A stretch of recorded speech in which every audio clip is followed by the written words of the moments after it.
വന്യമൃഗങ്ങളുടെ ആക്രമണത്തിന് ഇരയായവർക്ക് സഹായം നൽകണമെന്നാവശ്യപ്പെട്ട് ഭാരതീയ കിസാൻ സംഘ് സെക്രട്ടേറിയറ്റിന് മുൻപിൽ ഉപവാസ സമരം സംഘടിപ്പിച്ചു. മനുഷ്യജീവനെ സംരക്ഷിക്കുക, ദുരന്തം അനുഭവിച്ചവർക്ക് 25 ലക്ഷം രൂപ ധനസഹായം നൽകുക, കുടുംബത്തിലെ ഒരാൾക്ക് സർക്കാർ ജോലി നൽകുക തുടങ്ങിയ ആവശ്യങ്ങൾ ഉന്നയിച്ചായിരുന്നു ഉപവാസം. ഭാരതീയ കിസാൻ സംഘിന്റെ സംസ്ഥാന പ്രസിഡന്റ് അനിൽ വൈദ്യമംഗലം സമരം ഉദ്ഘാടനം ചെയ്തു. കർഷകരെ സംരക്ഷിക്കുന്ന നിലപാട് സർക്കാർ സ്വീകരിക്കണമെന്ന് അദ്ദേഹം പറഞ്ഞു. വന്യജീവികൾ, കാട്ടുമൃഗങ്ങൾ നാട്ടിലേക്ക് ഇറങ്ങി വന്ന് ആക്രമണം നടത്താതെ ഇരിക്കാനുള്ള മാർഗങ്ങൾ അവലംബിക്കുന്നതിന് സർക്കാരിന് സാധിക്കാവുന്നതേ ഉള്ളൂ. അതിന് ഇച്ഛാശക്തിയുള്ള സർക്കാർ വേണം.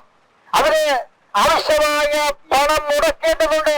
ആ പണം ഉപയോഗിക്കാൻ സർക്കാർ തയ്യാറാകണം. അല്ലാതെ എന്നും ഇങ്ങനെ കൊല്ലപ്പെടുന്നവരുടെ കുടുംബങ്ങൾക്ക് സഹായം കൊടുക്കുന്നു എന്ന് പറയാനുള്ള സർക്കാർ അല്ല വേണ്ടത്. നേരെ മറിച്ച് വന്യമൃഗങ്ങളെ പ്രതിരോധിച്ചുകൊണ്ട് ജനങ്ങളെ സംരക്ഷിക്കുന്ന ഒരു മുൻകരുതലുള്ള സർക്കാരാണ് വേണ്ടത്.